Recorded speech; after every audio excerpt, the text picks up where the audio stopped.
नमस्कार, मैं हूँ रूबी और आप सभी का स्वागत है दिन भर की खबरों में। चलिए सबसे पहले आज की प्रमुख हेडलाइंस पर एक नजर डालते हैं। सीजफायर के बाद पाकिस्तान ने ड्रोन अटैक किया। पाकिस्तान सीजफायर पर बोले विदेश सचिव, बोले सेना को फ्री हैंड। संघर्ष विराम पर ओवैसी का अमेरिका से सवाल। यूपी समेत देश के 30 राज्यों में आंधी, बारिश और तूफान की संभावना। भारत और पाकिस्तान तनाव के बीच, देश के 32 एयरपोर्ट 15 मई तक बंद। 16 वर्षों के बाद पहली बार मानसून जल्दी आएगा। भारत पाकिस्तान तनाव पर आईएमएफ ने पाकिस्तान को दिया कर्ज। रूस यूक्रेन युद्ध के बीच पुतिन का यूक्रेन को सीधी बातचीत का ऑफर। वुमेन ट्राई सीरीज में भारत और श्रीलंका का मुकाबला आज। आईपीएल जल्द शुरू होने की संभावना। खबरों में आगे बढ़ने से पहले आप सभी से रिक्वेस्ट है, अगर आप हमारे चैनल पर पहली बार आए तो सब्सक्राइब करें और अगर फेसबुक पर देख रहे हैं तो फॉलो करें। चलिए खबरों को विस्तार से जानते हैं।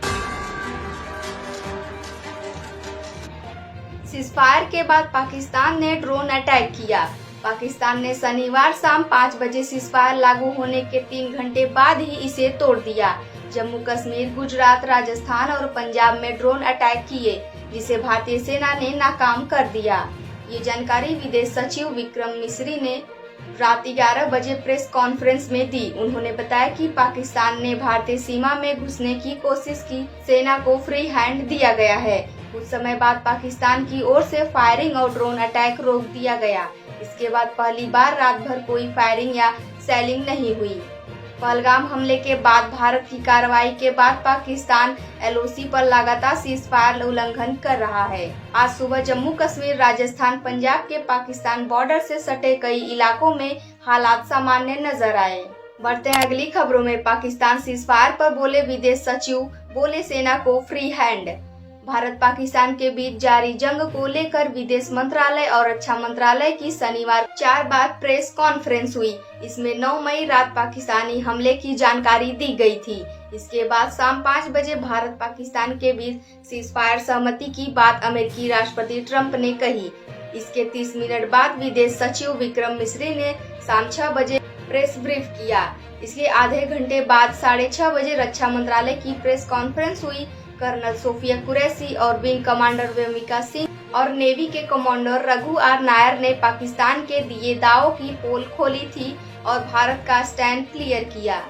चलिए देखते हैं अगली खबरों को। संघर्ष विराम पर ओवैसी का अमेरिका से सवाल। भारत और पाकिस्तान के बीच हुए संघर्ष विराम के बाद असदुद्दीन ओवैसी ने कहा कि युद्ध विराम हो या न हो, भारत को पहलगाम आतंकी हमले के लिए जिम्मेदार लोगों का पीछा करना जारी रखना चाहिए। जब तक पाकिस्तान भारत के खिलाफ आतंकवाद के लिए अपनी जमीन का इस्तेमाल करता रहेगा, तब तक शांति नहीं हो सकती। हैदराबाद के सांसद ओवैसी एक्स पर एक पोस्ट में कहा कि उनकी इच्छा है कि युद्ध विराम की घोषणा किसी विदेशी राष्ट्रपति के बजाय प्रधानमंत्री नरेंद्र मोदी को करनी चाहिए। ओवैसी ने यह भी कहा कि क्या अमेरिका यह गारंटी देता है कि पाकिस्तान अपनी जमीन पर आतंकवाद के लिए इस्तेमाल नहीं होने देगा।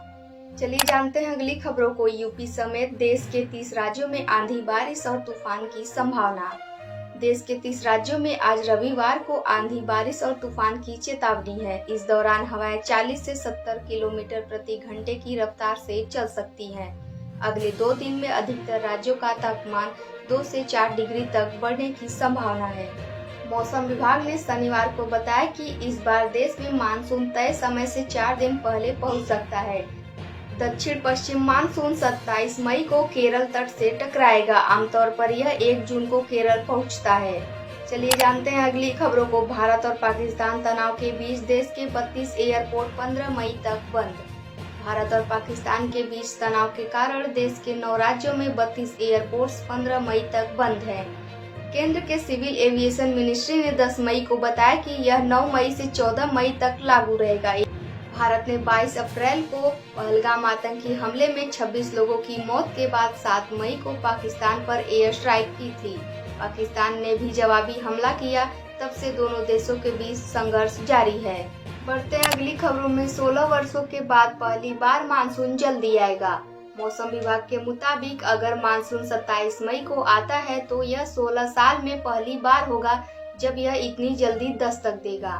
2009 में 13 मई को और 2024 में 30 मई को मानसून ने केरल में दस्तक दी थी। इसके अलावा 2018 में 29 मई को मानसून आया था।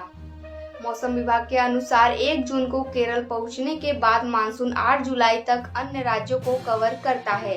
17 दिसंबर के आसपास राजस्थान के रास्ते वापसी शुरू करता है और 15 अक्टूबर तक पूरा हो सकता है। आज की अगली खबरों में भारत पाकिस्तान तनाव पर IMF ने पाकिस्तान को दिया कर्ज। इंटरनेशनल मॉनेटरी फंड ने एग्जीक्यूटिव बोर्ड ने शुक्रवार को पाकिस्तान को $1.4 बिलियन के करीब का नया लोन दिया है। साथ ही EFF के तहत मिल रहे $7 बिलियन की मदद की पहली समीक्षा को मंजूरी भी दी है। इससे पाकिस्तान को अगली किस्त के $1 बिलियन मिलेंगे। चलिए बढ़ते हैं अगली खबरों में। रूस यूक्रेन युद्ध के बीच पुतिन का यूक्रेन को सीधी बातचीत का ऑफर। रूसी राष्ट्रपति व्लादिमीर पुतिन ने रविवार को यूक्रेन के साथ सीधी बातचीत का प्रस्ताव रखा। पुतिन ने कहा कि 15 मई को इस्तांबुल में यूक्रेन के साथ बातचीत कर सकते हैं। यह प्रस्ताव कीव और यूरोपीय नेताओं के 12 मई से बिना शर्त 30 दिन के सीजफायर के ऐलान करने के कुछ घंटों बाद आया। हालांकि पुतिन ने यूक्रेन के साथ सीजफायर पर सहमत होने का अल्टीमेटम को स्वीकार कर लिया है। आज की अगली खबरों में है वुमेन ट्राई सीरीज में भारत और श्रीलंका का मुकाबला। आज श्रीलंका में हो रहे विमेन्स वनडे ट्राई सीरीज का फाइनल आज भारत और श्रीलंका के बीच खेला जाएगा। मैच सुबह 10 बजे से आर प्रेमादासा स्टेडियम कोलंबो में खेला जाएगा। सीरीज की तीसरी टीम साउथ अफ्रीका थी, जो पॉइंट टेबल में तीसरे पायदान पर रहकर बाहर हो गई। वहीं इंडियन वीमेन ट्राई सीरीज की टेबल टॉपर रही। टीम ने 4 मैच में 3 मुकाबले जीते।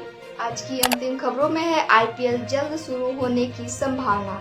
भारत और पाकिस्तान के बीच जंग जैसे हालातों को देखते हुए BCCI ने IPL को बीच में ही रोक दिया था और 8 मई को पंजाब दिल्ली के बीच खेला जा रहा मैच भी रद्द करना पड़ा था।